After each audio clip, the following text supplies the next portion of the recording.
কত রকম জিকির আমরা বলতে লজ্জা পাচ্ছি। এগুলো বর্তমান তরুণ যুবকরা পছন্দ করে না, ঠিক কিনা? কথা জোরে বলেন না। জিকিরকে জিকিরের মতো করেন, স্পষ্ট জিকির করেন। আল্লাহর জিকির নিয়ে কত ঢং কত রং, স্টেজ ভেঙে ফেলবে। আর অনেক জিকির শুনি আল্লাহ শব্দ নাই, কেমনে কি হিম হে টিম হে কি কি জানি। কথা কন্যা ঠিক কিনা বলেন না। আমি ভুল করে থাকলে কখনো আমাকে শুধরে দেবেন প্লিজ। অনলাইনে আমি সব বলছি, আমিও যদি কখনো কোরআন সুন্নাহর প্রচার প্রসারে জিকিরে কোনো কিছুতে আমার যদি ভুল হয় আমাকে শুধরে দেবেন। আমরা কিছু নির্ধারিত ব্যক্তির কারণে গোটা সুন্নিয়তকে কলঙ্কিত করতে চাই না, ঠিক কিনা কথা বলেন।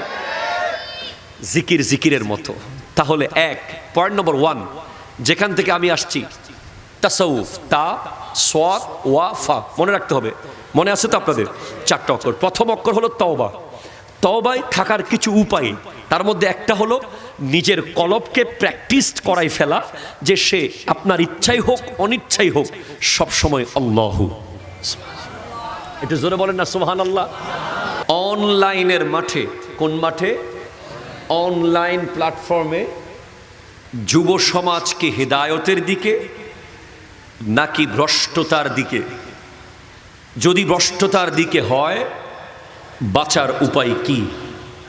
যদি হেদায়তের দিকে হয় বাড়ার উপায় কি?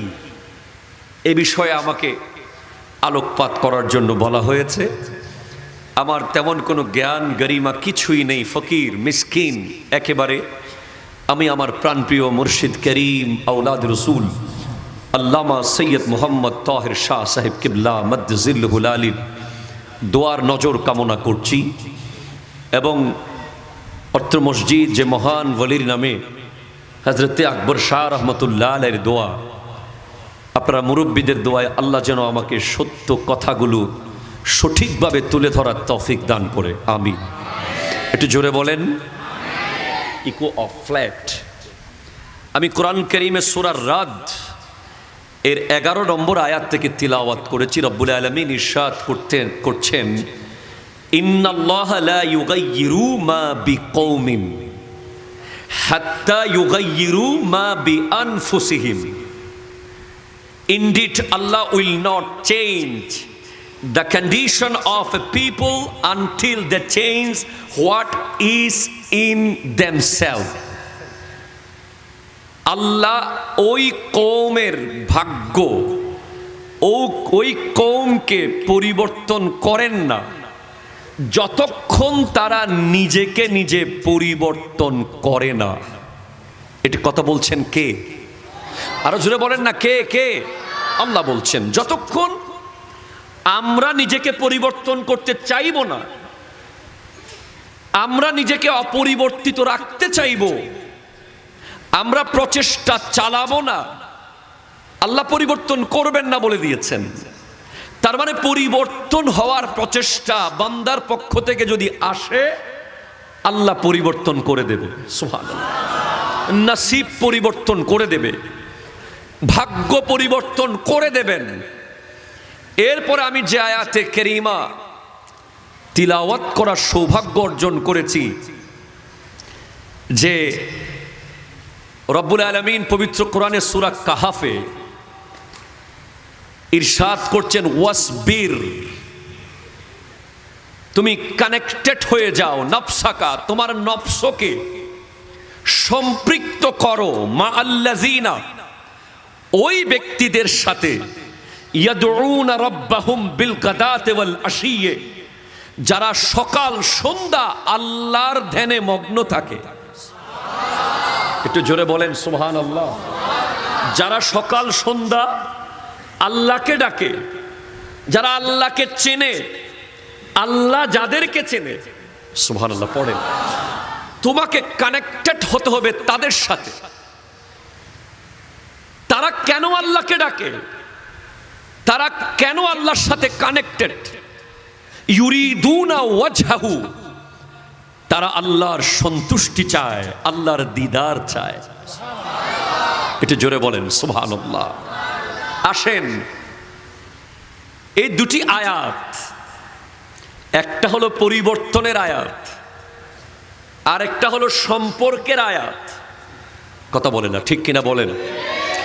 এই যে কেন আমরা পরিবর্তন করতে পারছি না নিজেকে, আর কেনই বা আমরা তাদের সাথে সম্পর্ক করতে পারছি না, এই দুটা প্রশ্নের উত্তর যদি আপনি খোঁজেন, বর্তমানে 95% আপনি দায়ী করতে হবে অনলাইনকে। ঠিক কিনা কথা বলেন? অনলাইনের দুইটা ক্ষতি, একটা হলো শারীরিক, জি, অনলাইনের দুইটা ক্ষতি, একটা হলো জীবনের ক্ষতি, আর একটা হলো ঈমানের ক্ষতি। আবার অনলাইনে দুইটা লাভ, একটা জীবনের জন্য লাভ, আর একটা ঈমানের জন্য লাভ। এখন ব্যবহারের উপরে ডিপেন্ড করে ফেসবুক আপনি কিভাবে ইউজ করছেন, ইউটিউব আপনি কিভাবে ইউজ করছেন। আমি প্রথমে আমাদের যুবক ভাইদের জন্য সায়েন্টিফিক বিষয়গুলো বলি। যেমন ধরেন, আমরা বর্তমান সময়ে যেই পরিমাণ অনলাইন ডিপেন্ডেন্ট হয়ে গেছি, 24 ঘন্টা ফেসবুক আর ইউটিউবে আমরা যেভাবে সময় কাটাচ্ছি, আমরা মনে করছি যে আমাদের লাইফের সব সমাধান ফেসবুকে, সব সমাধান ইউটিউবে, সব কিছু সেখানে। এটা করতে গিয়ে আপনি খেয়াল করে দেখেন কি কি ক্ষতি আমাদের হয়েছে। আমরা কোরআন তিলাওয়াত থেকে দূরে, ঠিক কিনা কথা জোরে বলেন না? কোরআন তিলাওয়াত থেকে দূরে চলে গিয়েছি, জিকির থেকে দূরে চলে গিয়েছি, দরুদ থেকে দূরে চলে গিয়েছি, নওয়াফেল থেকে দূরে চলে গিয়েছি। সেজন্য সবাই মিলে 2 লাইন পড়তে চাই। অসুবিধা হবে আপনাদের? মোহাব্বতে পড়বেন আমার সাথে মিলে একসাথে। ডেকে লো রাসূলুল্লাহ রওজা পাকের কিনারে।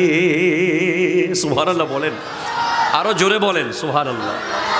সুবহানাল্লাহ আওয়াজ যত বড় হবে আমার মোহাব্বত তত বেড়ে যাবে ইনশাআল্লাহ। ডেকে লো রাসূলুল্লাহ রওজা পাক কিনারে, আমি কেঁদে কেঁদে হই গো সারা, ধন্য করো দিদারে, আমি কেঁদে কেঁদে হই গো সারা, ধন্য করো দিদারে। 2 সাথীকে পাশে নিয়ে হায়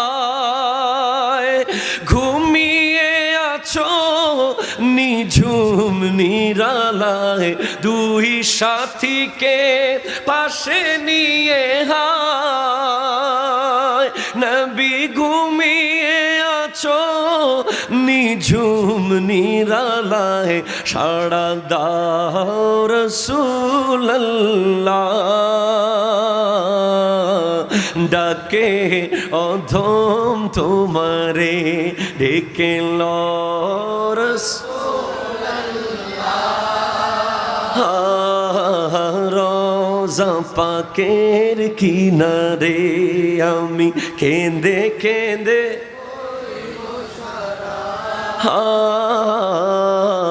ধন্য করো দিদারে, আজ রওজায় শুয়ে থেকে হায়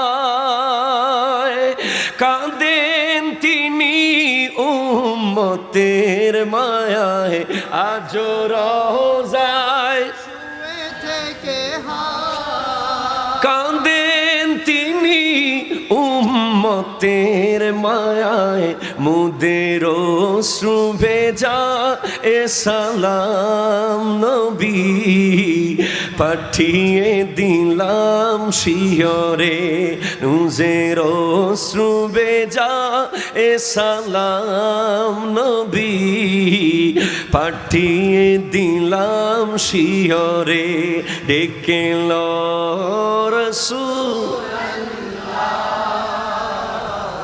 আহা রোজা পাকের কিনারে আমি কেঁদে কেঁদে হই গো সারা ধন্য করো ধন্য চিৎকার দিয়ে বলেন সুবহানাল্লাহ আল্লাহু আকবার ইয়া রাসূলুল্লাহ জিনাবাদ